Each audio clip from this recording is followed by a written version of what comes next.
예, 한 주간 평안하셨나요?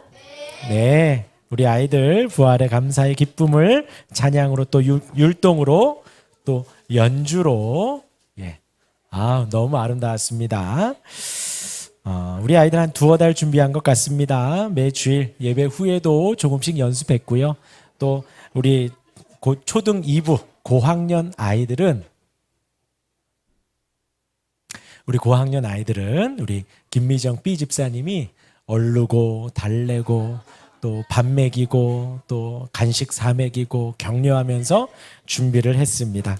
정말 감사하고요. 또 우리 김미정 B 집사님이 전체 총괄 디렉팅을 했어요. 그래서 영상 만들고 편집하고 또 우리 이보라지 그 아이들 말씀 암송한 거 있죠? 그건 또 우리 이보라 집사님 편집을 하셨어요. 그래서 우리 이보라 집사님 편집을 하니까 재환이만 이렇게 크게 나왔잖아요. 그렇죠? 한 화면 가득히. 다른 아이들은 이렇게 세로로 작게 나왔는데, 그렇죠? 재환이는. 그래서 약간 편집자의 의도가 있는 것 같고요. 또 우리 그 저학년 아이들은 우리 김성은 선생님이 피자 사주시고 해가면서 아이들 이렇게 해주셨습니다. 너무나도 감사하고 좋네요. 우리 다시 한번 하나님께 영광의 박수 드릴까요? 또 감사합니다. 잠깐 말씀 전할게요. 우리 아이들도 자, 집중. 자, 오늘 본문은 예수님이 죽으시고 부활하신 장면입니다. 오늘이 부활 감사 예배로 드리죠. 그리고 이제 우리는 부활절 해서 1년에 이날만 부활을 기념하지 않아요. 매 주일이 부활 감사 예배입니다. 주님이 부활하신 안식 후 첫날 이날이 우리가 지금 주일로 지키는 이날이지요. 그런데 그 안식 후 첫날에 제자들이 모여 있습니다. 문을 닫고 앉아 있어요. 근데 오늘 성경 말씀에 뭐라 그러죠? 두려워하고 무서워하고 있습니다. 왜 무서울까요? 제자들은 예수님과 함께 3년을 따라다니면서 3년의 그 공생의 기간 동안에 예수님이 모세처럼 이스라엘 이끄신 것처럼 이 유대인들을 제자들을 이끌어 갈 줄 알았어요. 아니면 다윗처럼, 여러분들 다윗 아시죠? 다윗은 전쟁에 능했습니다. 그래서 전쟁에 나가면 다윗은 항상 승리했어요. 그러니까 예수님이 오셨는데 그 다윗처럼 혹 로마와 전쟁에서 이기고 우리를 출로마 시켜주지 않을까? 아니면 모세처럼 당당하게 로마의 그 왕에게 가가지고 우리 유대인들을 이렇게 자유롭게 해달라 외치지 않을까 하는 기대가 있었는데 예수님 죽으셨지요? 어떻게 돌아가셨지요? 예수님은 그 반대였어요. 그 반대. 아무런 항변도 하지 않으셨습니다. 잡혀갈 때에도. 그리고 거짓 고소로 많은 사람들이 고소를 해도 예수님 한마디 하지 않으셨어요. 군인들에게도 잡혀가서 조롱당할 때에도 머리에 가시면류관 쓰여지고 군인들에 의해서 뺨을 맞고 침뱉음을 당해도 어떻게, 여러분 같으면 어떻게 하겠어요? 누가 이렇게 톡 쳐도요. 저희 집에는 아들이 셋이 있습니다. 지금 2번과 3번이 항상 싸우는 시기인데 3번이 지나가다가 툭 쳤대요. 그런데 우리 둘째가 2번이 외쳐요. 아빠, 얘가 날 때렸다고. 정말 어느 누가 봐도 그냥 툭 치고 지나갔는데 때렸다고 외쳐요. 그런데 심지어 예수님이 지금 뺨을 맞았습니다. 그런데도 우리 예수님 전혀 눈에 힘을 주시거나 그에 대해서 뭐라 하지 않으셨어요. 뭐라 하지 않으셨어요. 제가 빨리 끝낸 수밖에 없을 것 같아요. 그렇게 이제 군인들의 조롱을 받고 우리 주님이 십자가를 지셨지요. 세상 가장 무기력한 모습이었습니다. 어떤 모세와 같이 힘이 있거나 다윗과 같이 용맹한 모습이 아니라 가장 무기력한 모습으로 십자가를 지셨지요. 그러니 그를 3년 동안 정말 따랐던 그 제자들은 그 예수님이 그렇게 죽음을 맞이한 모습을 보고 당연히 두려웠던 거예요. 이제 예수님이 잡혔으니 그 다음은 우리가 아닐까? 예수님이 십자가를 지셨으니 그 다음은 우리가 아닐까? 하며 두려워했습니다. 그런 가운데 오늘 우리 예수님이 나타나셨죠. 우리 20장 19절 같이 한번 다시 읽어볼까요? 시작. 이날 곧 안식 후 첫날 저녁 때에 제자들이 유대인들을 두려워하여 모인 곳의 문들을 닫았더니 예수께서 오사 가운데 서서 이르시되 너희에게 평강이 있을지어다. 이 자리에 오신 모든 분들을 진심으로 환영합니다. 저와 여러분들은 다 똑같이 흙으로 지어졌어요. 저도 목사이고 여기 있는 어린아이들, 오늘 세례받은 유아 세례받은 라엘이 또 여기 앉아 계신 교회를 처음 오신 분이던 아니면 이렇게 절기 때마다 오신 분이던 매주 오시는 분이던 누구나 다 똑같이 우리는 흙으로 만들어졌습니다. 그 말씀은 뭐냐면요, 누구나 다 지금 여기에 제자들이 예수님을 빼앗기고 예수님이 죽으시고 나서 두려워하는 것처럼 어느 누구나 다 흙으로 만들어진 사람들은 두려워해요. 저와 여러분들도 다 두려워합니다. 어떤 아빠가 그래요. 가장 두려울 때가 언제냐 했더니 아이가 놀아달라고 하며 달려들 때가 가장 두렵답니다. 아니면 아내의 눈빛이 두려운 남편들도 많고요. 남편의 언성 높아지는 것이 두려운 아내들도 많이 있습니다. 혹은 우리가 건강이 두렵기도 합니다. 이제 건강검진 받아야 되는데 또 어떤 다른 증상이 나오지는 않을까, 그런 생각이 들기도 하고요. 혹은 노후가 두렵기도 하죠. 이렇게 해서 우리가 노후가 준비가 될까 하는 생각이, 혹은 통장 잔고가 조금 많이 비어 있으면 그것이 또 두렵기도 합니다. 여러 가지 두려움이 있는 가운데에 이 제자들도 두려워하고 성경에 여러 두려움에 대한 사례가 나오지만 제가 딱 두 사람을 좀 말씀을 드릴게요. 한 사람은 삭개오입니다.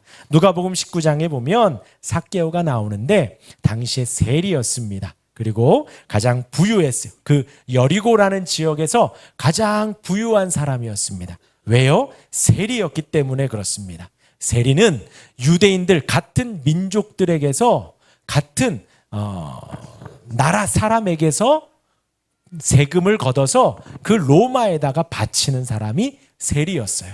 근데 그 세금을 걷는 로마의 징수원들은 이 유대인 세리에 대해서 그냥 너는 얼만큼만 내면 돼, 그 나머지는 너희가 알아서 해도 된다라는 규칙이 있었기 때문에 이 같은 민족의 세리들은 그 로마에다가 바쳐야 하는 세금 외에도 자의적으로 자기 마음대로 세금을 거둘 수가 있었습니다. 그러니 그 유대인들이 그 세리를 좋아했겠어요? 안 좋아했겠어요? 안 좋아했죠. 안 좋아했죠. 그런데 세리가 되면 돈을 벌기는 쉬웠습니다. 심지어 마차의 바퀴 개수까지 세금을 내라고까지 했대요. 그리고 통행세는 기본이고요. 여기 이렇게 지나가려면 세금을 내어라. 여기 지나가려면 세금을 내어라. 그러니 이 세리는 부자가 됐습니다. 부자가 되지만 같은 민족들에게는 손가락질을 받는 거지요. 그런데 그 누가복음 19장 이하에 보면 이 세리가, 이 삭개오가 키가 작았다고 기록을 하고 있어요. 그러니 이 삭개오에게는 이 키가 작은 것이 컴플렉스였습니다. 사람들에게 자랑하고 싶지 않았던 거예요. 그래서 세리가 되어서 돈을 좀 벌면 사람들이 나를 좀 높여줄까? 사람들에게 인정을 받을 수 있을까? 그러한 두려움에 항상 쌓여 있었지요. 그런데 메시아에 대한 소문이 들립니다. 예수님이 나타나셨는데 그가 메시아라더라. 그러니까 이 삭개오가 나무를 올라가서 예수님을 보려고 해요. 키가 작았다 그랬죠. 군중들 속에 묻혀 있으면 예수님이 보이지 않으니 나무를 올라갑니다. 이 말은 또 어떻게 보일까요? 삭개오가 건강했던 것 같아요. 요즘 턱걸이 하실 수 있는 분 계신가요? 저와 비슷한 연령대 분 매달리기도 힘들 겁니다. 땡기기를 떠나서. 그런데 그 나무를 올라가서 예수님을 보았대요. 그러니까 삭개오는 건강했지요. 물질이 있었습니다. 그러나 사람들에게 욕을 먹고 손가락질을 받고 항상 그 두려움 속에 예수님을 만나고 싶어 했죠. 그런 가운데 나무 위에 올라가서 예수님을 보니 예수님이 그 나무 아래까지 와서 삭개오를 부르십니다. 누가복음 19장 5절에 이렇게 기록되어 있어요. 예수께서 그곳에 이르사 쳐다보시고 이르시되 삭개오야 속히 내려오라. 내가 오늘 내 집에 유하여야 하겠다 하시니 예수님이 삭개오의 이름을 알고 계셨다는 거죠. 우리 예수님이 삭개오의 이름을 아신 것처럼 여기 있는 여러분들 모두의 이름을 알고 계십니다. 한 사람 한 사람의 이름을 알고 계셔요. 그리고 이 시간 아마 부르실 겁니다. 누구야 누구야 내려오라. 내가 너희 집에 유하여야 하겠다. 내가 너희 집에서 좀 머물러도 되겠니? 하고 말씀하시는 것입니다. 삭개오가 기쁨으로 내려오지요. 사실 지금 여기에 저와 여러분들이 있으면서 이 말이 그리 어렵지는 않을 겁니다. 집사님, 오늘 집사님 댁에서 식사 함께 하시지요? 물론 집 치워야 하고 준비할 것 많아 조금 그렇지만 저와 여러분들 어디 만나서 식당에 가서 식사 함께 하고 누구네 집에 가서 밥 한 끼 먹는 것 사실 한국 문화에서 어렵지 않습니다. 그런데 이 유대 문화에서는 그게 아니었어요. 함께 앉아서 식사하고 집에 초대하고 그 자리에서 밥을 먹는다라는 것은 한 가족이 되고 한 민족이 되어야만 가능한 겁니다. 그러니 지금 예수님이 삭개오야 내려와라. 내가 너희 집에 유하면 어떻겠니? 함께 밥 먹으면 어떻겠니? 그 말은 곧 예수님께서 삭개오를 두 손 벌려 영접하고 삭개오와 함께 가족이 되고 싶고 함께 앉아서 밥 먹는 정말 친밀한 관계가 되고 싶구나 라는 거지요. 그러하니 우리 삭개오가 기쁨으로 내려와 예수님을 영접합니다. 그 안에 있던 두려움이 사라지고 그 안에 있던 근심이 사라지고 예수님을 영접하며 삭개오가 성도로 이제 살아가는 거예요. 또 한 사람을 소개하겠습니다. 니고데모가 있어요. 니고데모는 지금 삭개오가 가졌던 열등감은 없었던 것 같습니다. 물론 부유했고 유대인의 지도자였습니다. 니고데모는 성경을 가르치는 사람이었어요. 그런데 예수님을 찾아오는데 한밤중에 찾아왔습니다. 예수님을 한밤중에. 왜 그럴까요? 말씀드렸죠. 니고데모는 사회적으로도 높은 지위에 있었고 물질로도 부족함이 없었어요. 사람들에게는 성경을 가르치는 사람이었습니다. 그런데 예수님이 나타났다고 하여 보니 한번 만나고 싶고 대화하고 싶고 한번 성경에 대해서 궁금한 걸 묻고 싶은 거예요. 그런데 예수님을 벌건대낮에 많은 사람들이 보는 가운데 찾아가면 이제 그 지위에서 욕먹을 것 같고 손가락질을 당할 것 같거든요. 사람들의 여론이 두려웠던 것입니다. 그러하니 그 두려움을 가슴에 안고 한밤중에 예수님을 찾아와 묻습니다. 그냥 평소에 똑같이 그들이 유대인들이 서로 만나면 하는 이야기들을 한 거예요. 선생님, 하나님이 함께 하시는 것 같습니다. 랍비요. 그렇게 이야기를 하지요. 그냥 통상적인 대화로 문을 연 겁니다. 그런데 예수님이 니고데모를 거의 혼내시듯 이야기해요. 너는 거듭나는 게 뭔지를 모르느냐? 너는 다시 태어나고 영생을 얻고 구원을 얻는 것을 너는 이스라엘의 선생임에도 불구하고 왜 그것을 모르니? 라고 혼내시는 거예요. 그러면서 예수님이 우리가 잘 아는 말씀을 하십니다. 우리 앞에 보시고 요한복음 3장 16절 우리가 잘 아는 말씀이죠. 우리 같이 한번 읽어볼까요? 시작. 하나님이 세상을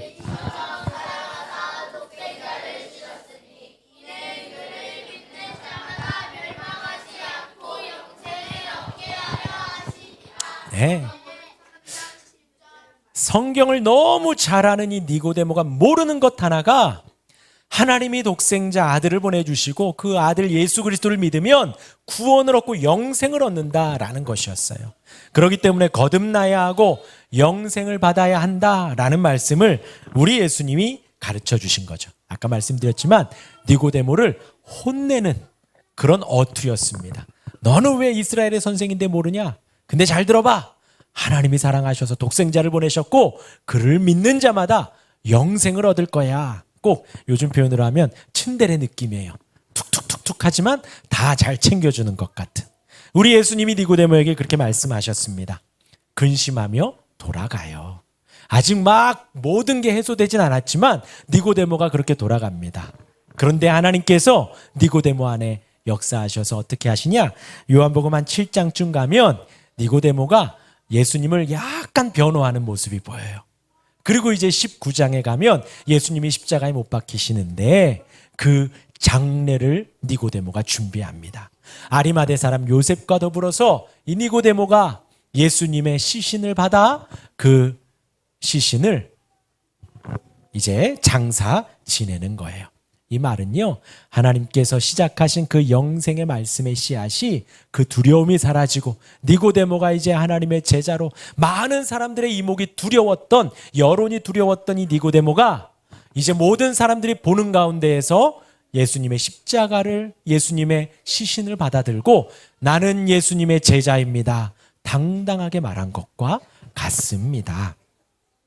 삭개오와 니고데모, 이들에게 인생의 문제, 두려움, 어려움, 그것들이 예수님을 만나자마자 해결이 되셨어요.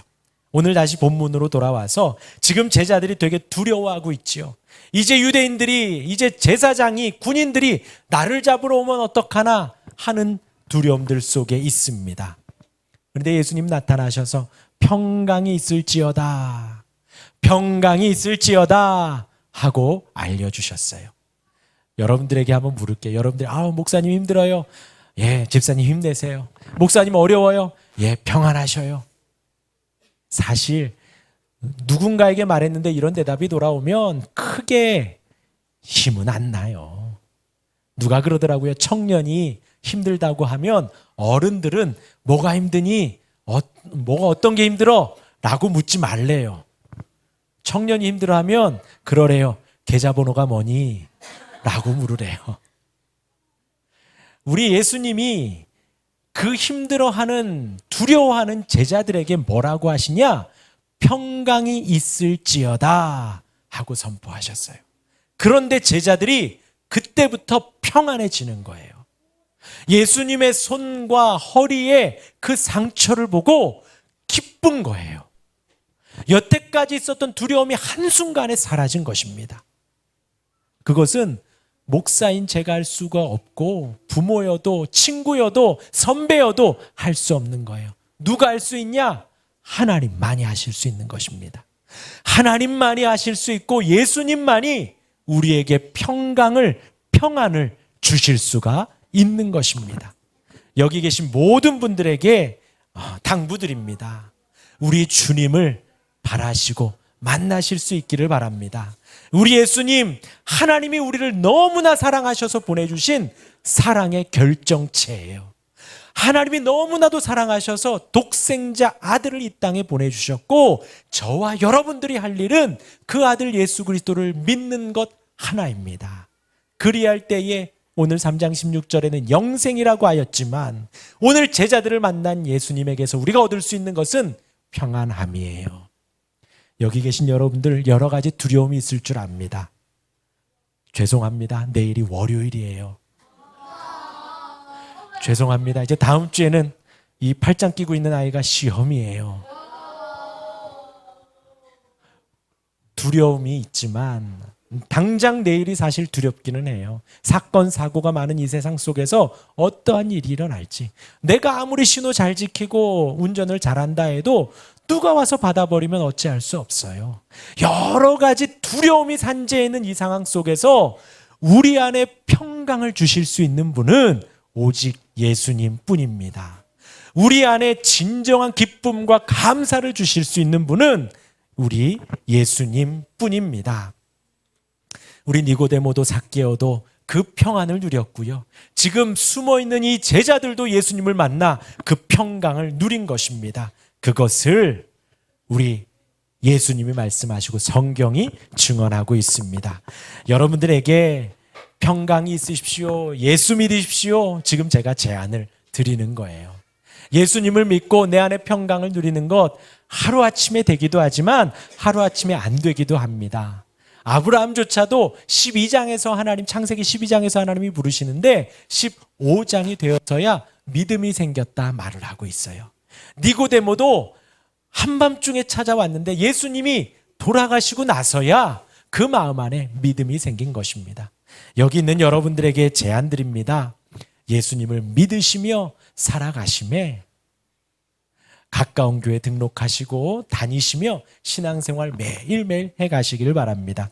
우리 아까 고백한 사도신경에 보면 거룩한 공교회를 믿사오며 라는 문구가 나와요. 그게 바로 이렇게 현장에 나와서 함께 예배하며 우리가 믿음을 바라고 함께 예배하며 주님 주시는 평강을 누리는 것입니다. 그것이 믿음의 시작이 되는 거예요. 믿음의 한 걸음이 되는 것입니다. 온라인 아니에요. 온라인 아닙니다. 절대 온라인 아니에요. 그리고 나 혼자서 책 보고 성경 보고 절대 아닙니다. 하나님께서 교회를 허락하셨고 하나님께서 성도를 허락하셨어요. 우리 함께 예배와 이 자리에서 예배하며 성도들과 교제하며 나아가는 거예요. 그리고 이 지축지구에 하나님께서 우리 교회를 세워주셨습니다. 우리 교회 나쁜 교회 아니에요. 그러니까 오늘 오신 분들, 저하고 눈 마주치시는 분들 앞으로도 꾸준히 오실 수 있기를 바랍니다. 오셔서 하나님 허락하신 이곳에서 함께 신앙생활하고 두려움과 어려움과 여러 가지 근심, 걱정 우리 주님 안에서 다 해결되고 해소됩니다. 우리 주님이 주시는 평강 안에 그 평안을 누리며 주님을 잘 섬기는 우리가 되기를 바랍니다. 우리 예수님 부활하셨습니다. 여러분들의 삶 속에도 어둠에서 빛으로 부활의 소망이 가득하기를 바랍니다. 두려움에서 평안으로 부활하시기를 소망합니다. 또한 죄 많은 이 세상 속에서 죄 용서함의 은혜 속에 부활의 은혜가 가득하시기를 주님의 이름으로 축원합니다. 아멘. 제가 잠깐 기도하겠습니다.